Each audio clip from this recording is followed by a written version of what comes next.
Commandant Glorian, première opération de l'été? Pas première opération de l'été, mais première opération zonale de l'été. Parce que les opérations sont engagées tous les jours. Alors cette opération zonale, ça veut dire que c'est engagé sur l'ensemble de la région Grand Est, des départements de la région Grand Est. Absolument, c'est-à-dire que nous avons un contrôle de la frontière pour ce qui concerne l'autoroute A31. Nous avons un ensemble de contrôles coordonnés entre la frontière luxembourgeoise jusqu'à la région touloise. Et puis avec des invités, des luxembourgeois. Alors cette année, nous reconduisons l'opération que nous avions initiée l'an dernier, à savoir que nous travaillons de concert sur la journée avec les forces luxembourgeoises. Ces dernières vont nous accompagner sur le territoire français et nous les accompagnerons sur le territoire luxembourgeois. C'est la première journée de grosse circulation sur cette A31.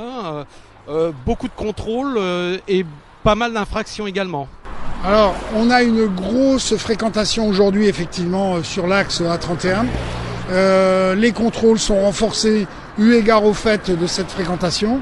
Et effectivement, nous avons quand même pas mal de constats d'infraction qui restent, somme toute, assez raisonnables. Nous ne sommes pas dans les énormes excès de vitesse que nous pouvons constater à d'autres moments. Aujourd'hui, une certaine fierté, c'est de ne pas avoir de mort sur la A31 depuis le début de l'année.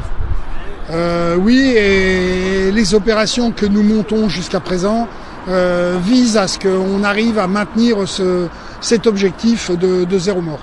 Donc aujourd'hui une opération, mais il y en aura tout au long de l'été pour les départs et les retours de vacances. Alors je redis ce que je dis habituellement, la CRS autoroutière Lorraine-Alsace dans sa composante mosellane, Meurthe-et-Mosellane et strasbourgeoise fonctionne 24/24, 365 sur 365.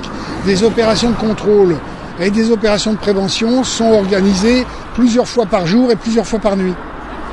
Alors quels sont les rappels pour les départs en vacances qu'il faut que les automobilistes soient vigilants en particulier? Alors dans un premier temps on part sur la problématique de la pratique de quelque chose qu'on n'a pas l'habitude de faire. Donc on rappelle les grands principes que sont bien se reposer avant de prendre la route, se nourrir correctement, pas d'absorption de produits alcoolisés ou de produits stupéfiants, avoir un équipage qui est parfaitement en situation de pouvoir rouler, pneus, freins, chargement équilibré, et puis surtout le respect des règles de sécurité. Donc notamment en comportement, pas de téléphone au volant, pas maintenir les distances de sécurité et faire une halte toutes les 2 heures.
On est un petit peu surpris de vous voir aujourd'hui ici, en terre lorraine et en Moselle.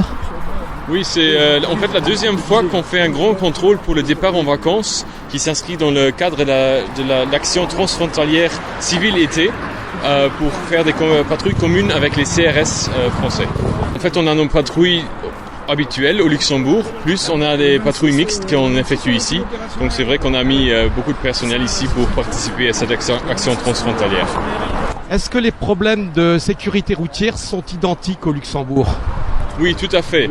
Le Luxembourg, c'est un pays de transit en ce qui concerne les autoroutes. Donc on importe les problématiques des pays limitrophes.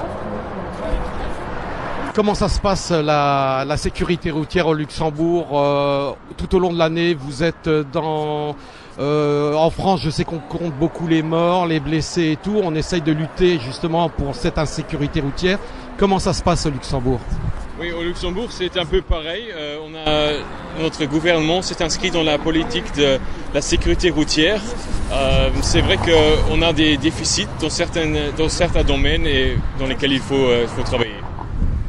Comme la plupart des réglementations parviennent du niveau européen, les réglementations françaises et luxembourgeoises sont assez similaires, si ce n'est que par rapport aux amendes qu'on inflige qui diffèrent quand même. Quels sont les principales infractions qui se passent au Luxembourg? C'est à peu près similaire à la France? Il y a les excès de vitesse qu'on constate régulièrement. Il y a les gens qui utilisent leur portable au volant. L'alcoolémie au volant est aussi une problématique conséquente. Et le respect des feux rouges.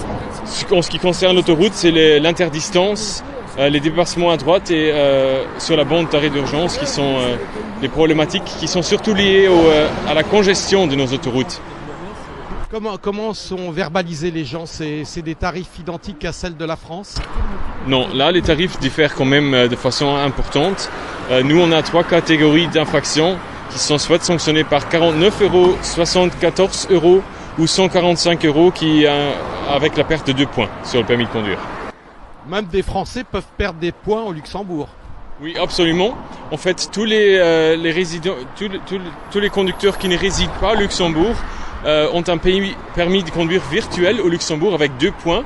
Et si on perd 2 points sur le permis de conduire virtuel, c'est enregistré chez nous. Et si on a perdu tous ces points, on ne peut plus conduire au Luxembourg, même en tant que conducteur étranger.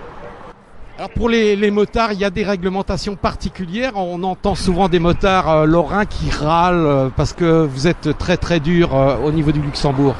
On n'a pas de réglementation particulière par rapport à la France, mais il y a surtout le fait de rouler en interfile qui est interdit au Luxembourg.